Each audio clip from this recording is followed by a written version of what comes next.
Hello and hey! You're listening to an episode of Thorne in Your Side. And I'm your host, C. Thorne. Oh, yeah. This is the podcast where I talk about information and opinions related to random topics, both serious and non-serious. And feel free to listen because it needs to be said. Besides, you already pressed the play button. So just sit down, calm down, and prepare to be both entertained and informed.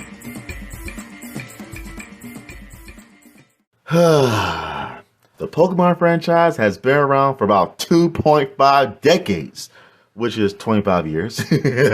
And it's still going strong with no possible signs of slowing down. Although some people take the games way too seriously, and I do mean seriously, because if you see those tournaments, calm down, people. It's just a game. Anyway, the main reason why I like it is because it's nice befriending cool-looking creatures and watching them grow and get stronger. Also, there's some really good music in those games. I play the Pokemon franchise too. It's so great and fun. In fact, I play all the games and love them so much. Okay. Unfortunately, whenever something is really popular, there's a high chance that controversies will occur. Pokemon had its fair share of controversies over the year, but out of all the ones that I can remember, there was one that really bothered me. In fact, this resulted in me taking a break from the games. Really, I stopped playing for a couple of years. It was that serious. First off, there are 8 mainstream regions or locations in the games. You can say they're the country, basically. We have Kanto, Johto, Hoenn. Yes, that's the name of the region. Yes, it's called Hoenn. Stop laughing. Sinnoh, Unova, Kalos, Alola, Galar, and the newest one is Paldea.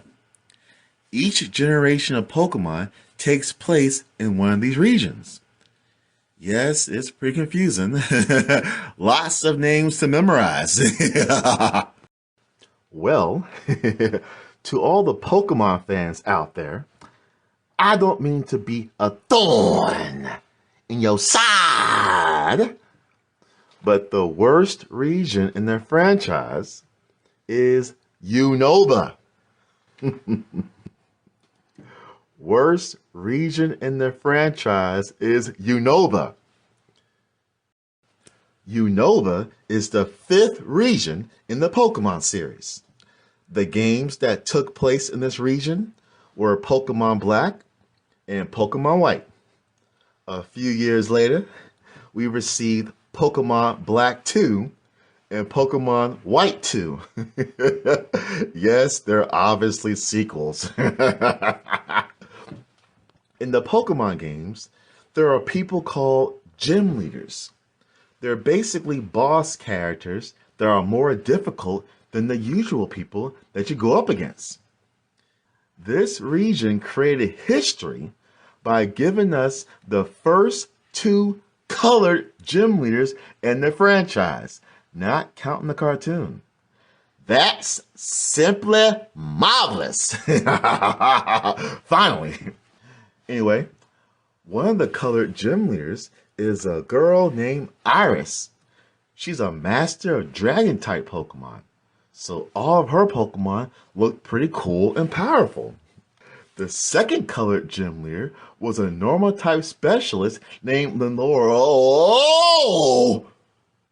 No way!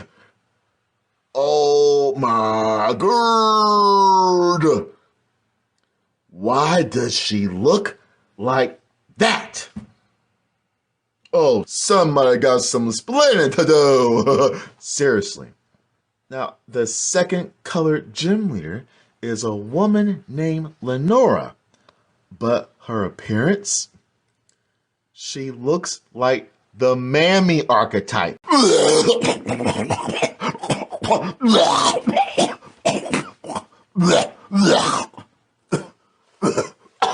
Sorry, y'all. I tried keeping it down, but I couldn't. Excuse me. I'll clean up later. In case you all didn't know, the mammy archetype refers to how black females looked several decades ago, back when they were maids, slaves, servants, and similar roles. In other words, it's usually a dark-skinned female on the thick side, that's thick with two C's, the thick side, who wears an apron and looks like a typical housemaid or servant.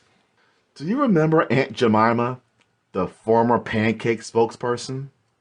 Those pancakes were delicious, especially with some syrup and some butter. Man, that was some delicious breakfast. But Aunt Jemima was considered the mammy archetype, which resulted in her finally being retired and replaced a few years ago. There's also the housemaid from the old Tom and Jerry cartoons. You remember those, right? Tom and Jerry was a good cartoon and very violent. Wow. Now, I don't think the housemaid had a name. We couldn't see her face, but we could definitely see the rest of her body and hear her voice. And all of it fit the unfortunate mammy archetype. Seeing this kind of character design in a Pokemon game, unacceptable. Although Iris and Lenora made franchise history as the first two colored gym leaders in the games, Lenora was the first and only dark-skinned character in the games at the time. Wowzers! With such an important step forward for the franchise, you would think Nintendo would do their best not to mess it up. But they did.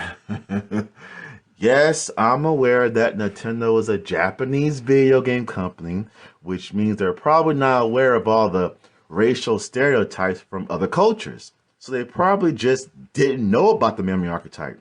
The main issue here is that the American branch, named Nintendo of America, of course, allowed this design to slip through for the English release of Pokemon Black and White, which were the games for the Unova region. Did no one on the staff or localization team notice that Lenora's design was dangerously close to being the mammy archetype? Someone had to have noticed, but just kept quiet for whatever reason. Fortunately, when Lenora made her debut in the English version of the cartoon, her appearance was slightly altered so that she didn't look like the mammy archetype. It's nice that the English version of the cartoon did this, but it would have been better if the English version of the games did as well. By the way, there was another colored person who made history in the franchise, and his name is Marshall.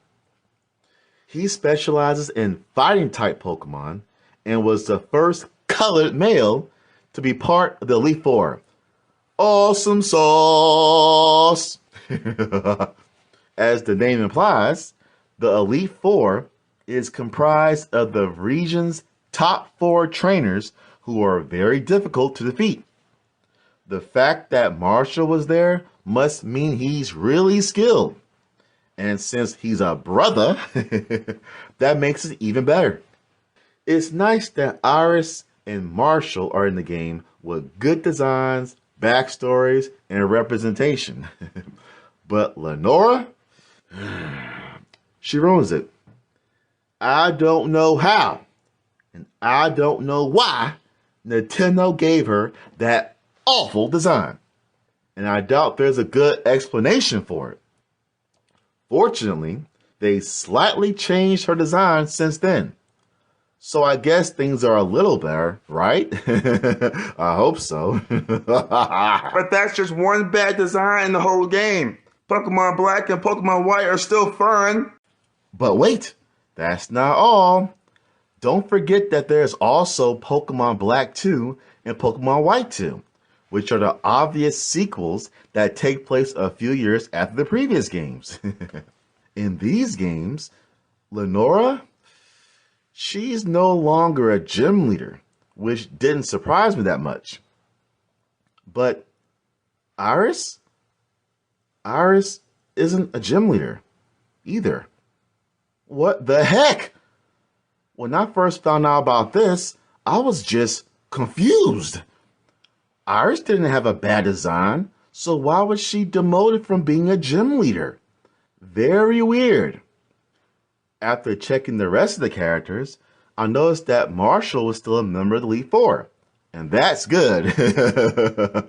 Then it happened. Turns out, Iris is no longer a gym leader because she's now the champion of the Unova region.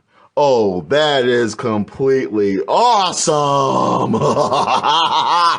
The champion is basically the #1 Pokemon trainer in the region and is pretty much the final boss in the games.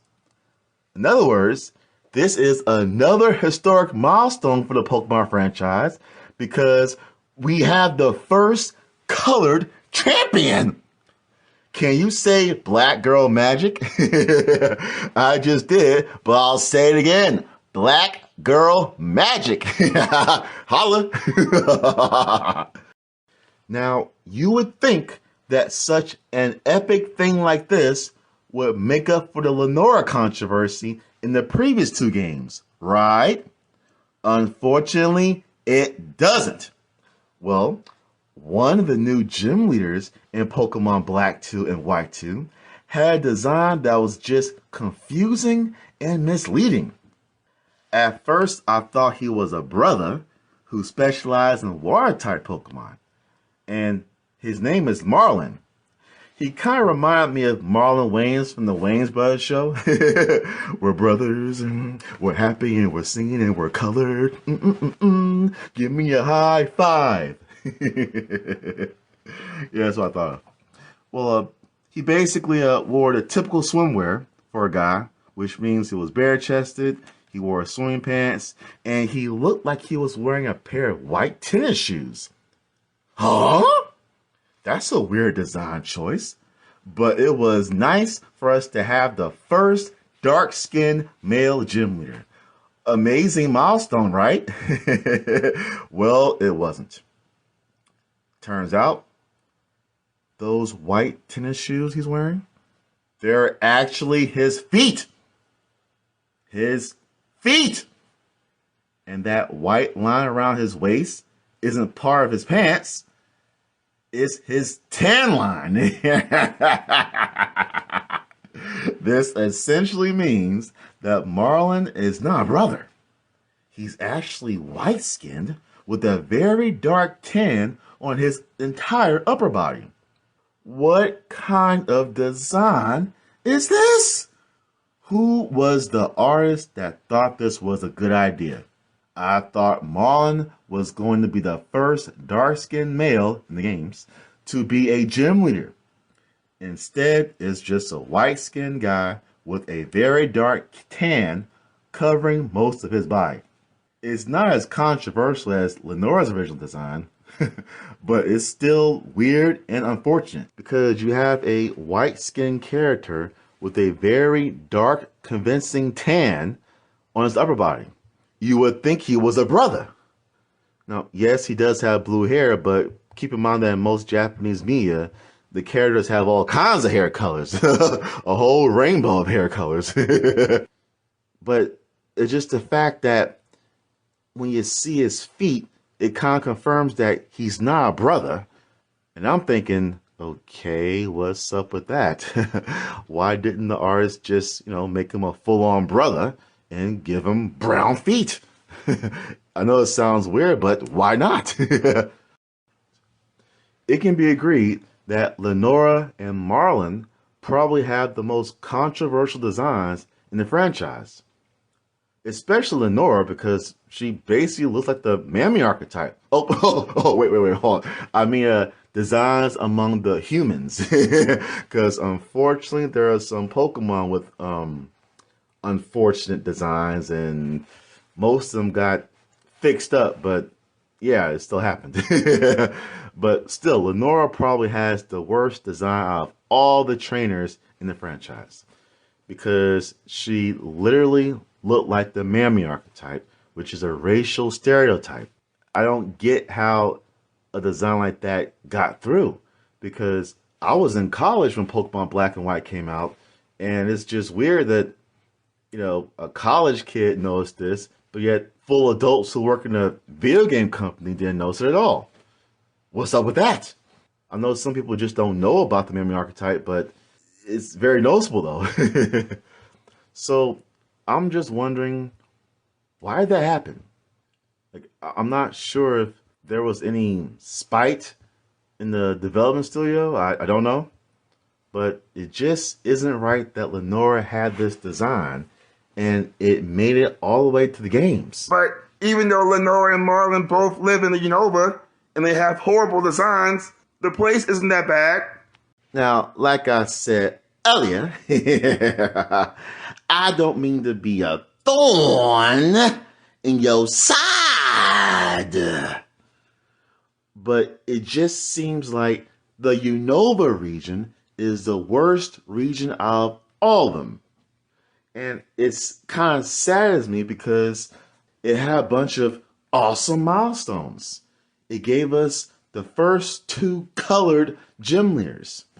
We had the first male colored member of the Elite Four. And then the sequels gave us the first colored champion. That's awesome. But the character designs of Lenora and Marlin, it kind of balanced things out in a bad way. Because Marlin's design is more so weird and wacky because I can't imagine anyone actually looking like that in reality. But Lenora design, it is clearly obvious that this woman was inspired by the racist stereotypes of black women back in those days. Because how else could she have that design? I would love to know the explanation for it, but I doubt there is one. By the way, the reason why I'm bringing all this up is because we all know that the Pokemon franchise basically prints money. In other words, it makes lots and lots of money, sells lots and lots of games. They make so much money that Nintendo even re-released older games as remakes. And the next batch of remakes just happened to be for Pokemon Black and White of the Unova region.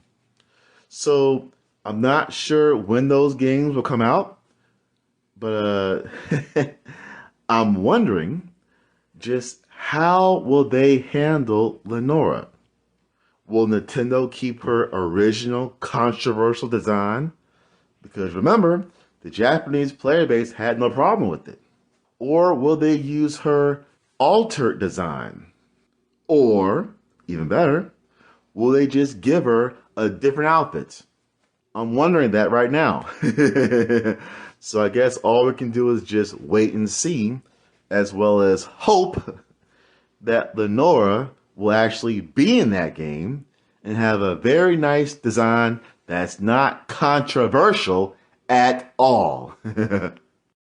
My final point is that if you completely believe that Lenora and Marlin's designs are just coincidence and shouldn't taint the reputation of the Unova region, then think again.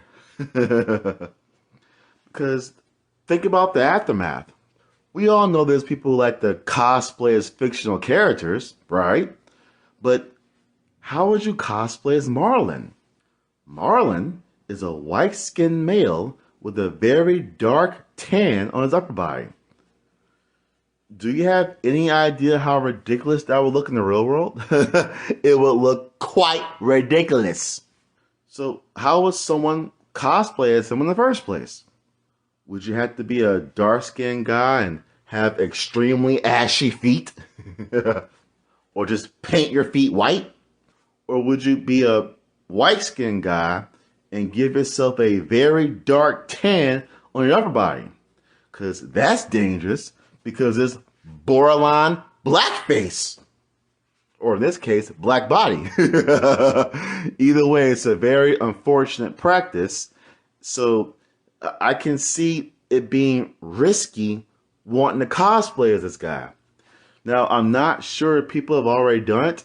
And if they did, I'm sure it's very cringy to look at.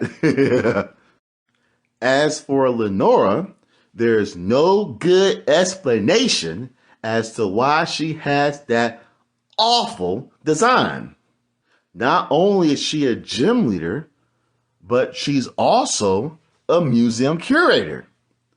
In other words, she's the owner of a museum. So if she's the owner of a museum, why does she look like that? Why does she have an apron on? Why does she have a handkerchief? Shouldn't she have something that looks a little more professional or something more casual? I don't get it. Now, I can understand if she was owner of a restaurant and she wanted to give off the whole mama's home-cooked meal vibe, but she's not. She is the owner of a museum. So it makes no sense as to why she has that design. We can all agree that it's always nice when developers add more diversity and representation in their games. More skin tones, more body shapes, more ethnic backgrounds. All that is wonderful, but they should desire to do it right. Oh, well, what about Alola? That place was pretty cool and colorful. I love it so much. Oh, did you say Alola? The Alola region was the 7th region in the Pokemon franchise. And to me, it was the best. It had so much color, so much diversity. And to top it all off, it had a tropical scenery. Absolutely glorious. To me, this was Nintendo's way of making up for the whole Lenora controversy from the Unova region. This was Nintendo saying, hey, we care about diversity and representation, so let us prove it to you. And they surely did. Will other developers do something similar to that? I hope so.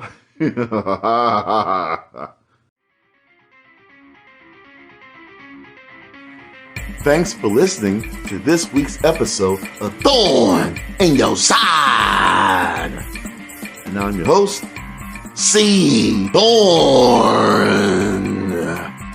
Feel free to like, follow, tweet, share, subscribe, post, comment, and all those other verbs. And there'll be another scrumptious, exciting episode next week. And remember, be smart and stay sharp.